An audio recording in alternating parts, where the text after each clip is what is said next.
Alright, pardon the noise in the background, but we back as the Boxing Clinic and more. Boy, CJ Goodfellow, one time for the one time we grinding. Doing the top 10 pound for pound list in the summer, going into the fall.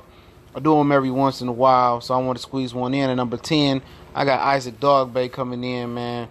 Straight savage, alright. Like the guy a lot. Just a straight dog, man. I think he had super bantamweight. I think it's I can't remember, 122 pounds or something like that, man. He beat Jesse McAdone, who I thought was a really, really good fighter. I picked Isaac Dogbay to beat him. I think he got the charisma. Not saying that he got the greatest resume of all time, but I like what he brings to the table, man. I like his energy, and he want all the smoke, all right? And you want those type of fighters, and I think his ability gets him on this list for me. I haven't seen all the small fighters fight, but he's one of my favorite small fighters, and there's a few small fighters on this list. And I think he is the best in this division. Hopefully get an opportunity to unify with Danny Roman as well. You go another smaller guy coming in number 9 that can shoot up this list as well if he gets all the belts and then fights the winner of Rasheed Warren and whoever for the vacant WBC title. They fight Rasheed Warren, fight somebody after the bantamweight tournament, okay? Is Inoue out of Japan, the monster. Big fan of his. Been watching him for quite some time. Always wanted to see him and Chocolatito fight when Chocolatito was on top. It didn't happen. I wanted to see him and Riverstein fight. That didn't happen because he had to move up because of a weight issue. But the dude is a monster. Work up and down. Good technique. And if you haven't seen him fight, it's definitely gonna be treat seeing him fight in the World Boxing Super Series tournament. There's some good fighters in there. Tite. Him is Inoue, one of the favorites in there as well. Ryan Burnett is a good fighter. A couple Mahoney kid from Australia is okay. Accomplished Russian guy in there is okay. So you got some good fighters in the tournament. And at number 9, I think that's where you fall on my list. All right, this is my personal list. Goodfellas Boxing Clinic top 10. At number 8 is Errol Spence. Like Earl a lot. I think he earned the number 8 spot in my opinion. But you can't rank guys high based on fear and guys that won't fight him and say, well, you got to rank them up like that. We've seen plenty of guys that had the fear factor on them that didn't turn out to be as great as they posed to have, as great as we thought they were. And I'm not saying that's the case for Errol Spence, but he got work to do. And once he, gets Sean Porter, beat up Mikey, and get Sean Porter and get Keith Thurman and get Terrence Crawford, he can easily shoot the number 1. But with his accomplishments right now, I got him slated at number 8. Some people might hate it, get mad. My last one, he was at number 5. Okay, I'm not saying that he did nothing wrong, but, Peterson was a good win because ain't nobody whooped on Peterson like that, except for Matisse stopped it with one punch because Peterson tried to trade hooks with him. But I think once Earl gathers more belts, whoops on a few guys at welterweight, he'll shoot up there. But right now, he's locked and loaded at my 8th spot, and I know that's probably going to be debatable by some Texas hardcore fans, but just my personal opinion. And by the way, do not rank heavyweights in the pound for pound list, so won't see no heavyweights on here. The pound for pound list was for smaller fighters to compete with the heavyweights. So as well, I think it's number 7. Mikey Garcia comes in at number 7 for me. Like what Mikey's did since he got rid of top ranking Bob Aaron McCann at PBC. His resume is crazy. He said he only won 3 more fights. He's trending towards fighting Errol Spence in December. And he really going to go through with it. If he beat Earl, he can definitely shoot up the list as well. Or even with a good effort, he can maintain where he at, okay? I like Mikey a lot. Won titles at, 26-30, 35-40. So you got to, give him kudos. You got to put some respect on his name for moving up in weight and getting titles at 4 or 5 different weight classes now. 4 different weight classes. He's trying to go for 5. So he's very, very ambitious. Now he's not with top rank. And you got to respect that. And, I think he comes in at number 7, just slightly above Earl. But if he can beat Earl and go on to beat Sean Porter or Keith Thurman or Terrence Crawford, I think he can go down as a really, really solid all-time great. And I like him a lot, man. And, I'm hard on him, but, it's because I know how great he can be as well. Number 6, Swift Jared Hurd, man. Got to put respect on his name. He beat Lara like nobody else beat Lara before, other than Carlos Molina, even though Carlos Molina got robbed. But he beat Lara. He got 2 belts in the division that was real stagnant for years. and you know, he can fight. Okay, he tough. He might not have the greatest boxing skills in the world, but he got a melon on him. He's strong. He's dominating his opponents. You know, I'm not saying like dominating by winning rounds, but he winning them. He knocking them out. No matter if it's his stamina, or if it's, you know, or if it's his power, his strength, or his weight advantage, whatever it may be. Most guys that cut weight and have trouble, you know, rehydrate and put a lot of weight on, usually don't have the stamina and the motor that he got. And I admire his will, his tenacity, his motor, and I put respect on Jared Hurd's name. Another guy I'm tough on, but I respect him because I know, you know, I'm tired of the bullshit in boxing. I know he can be great, and I hate when people contradict themselves in some shape or form and manner, and that's what he was doing. But push respect on Jared Hurd's name. I think I got to come in at number 6. At number 5, Vasily Lomachenko. He made in the 5 spot right now. And ain't nothing wrong with that. With 13, 14 fights to say, you pound for pound number 5, like what he did versus Linares.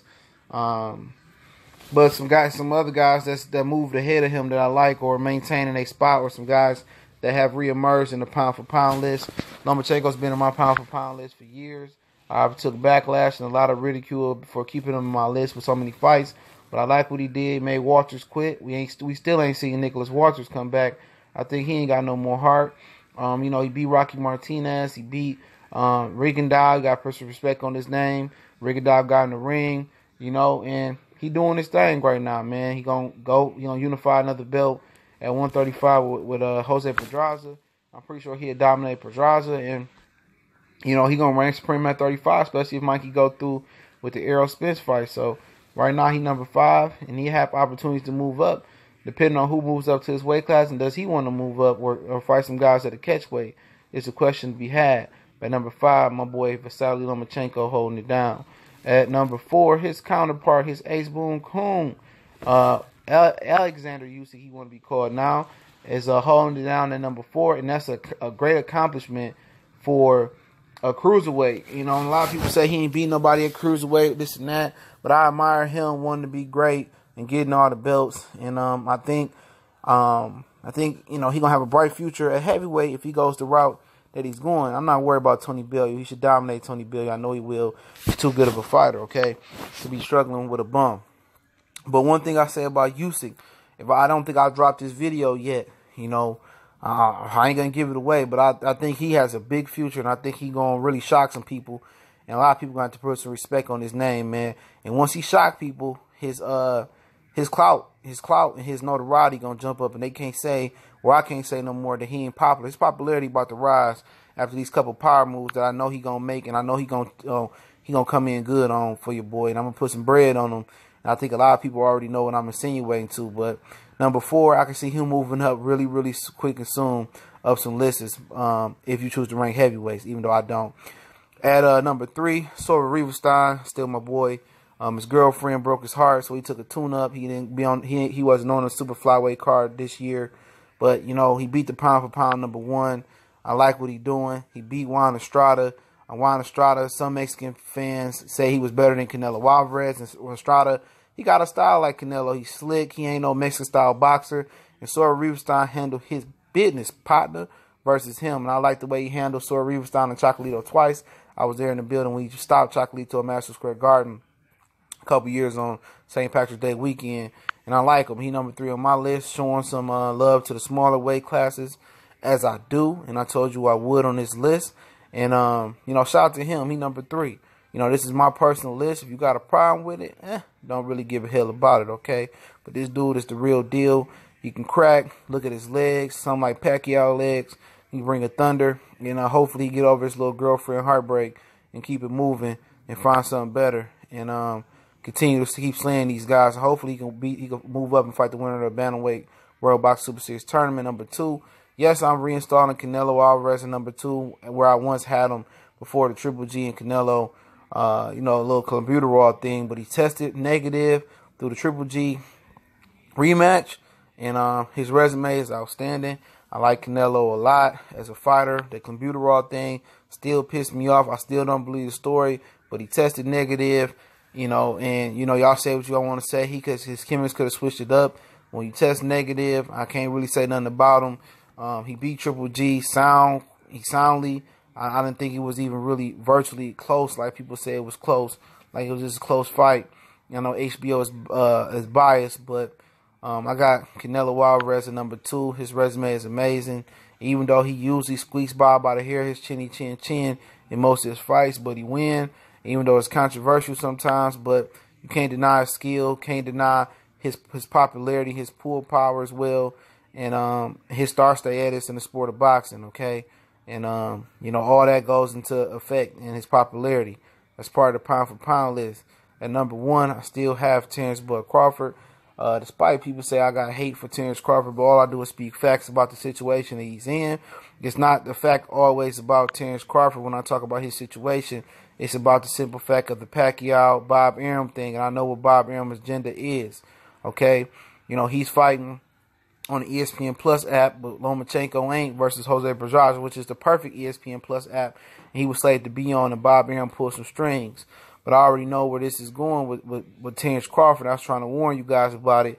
You know, y'all seeing guys out there saying that Pacquiao, you know, was ridiculing Pacquiao for Bob's. The same thing with Terrence, but there's no denying Terrence's skill levels, no denying his accomplishments becoming undisputed. There's no denying what he did at 35 and what he could do at 147. Pass the eye test, pass the skill test, pass the credentials test.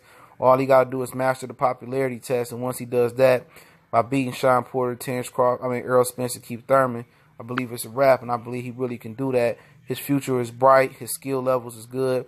TBC and more. Top 10 pound for pound list. Let me know what you think.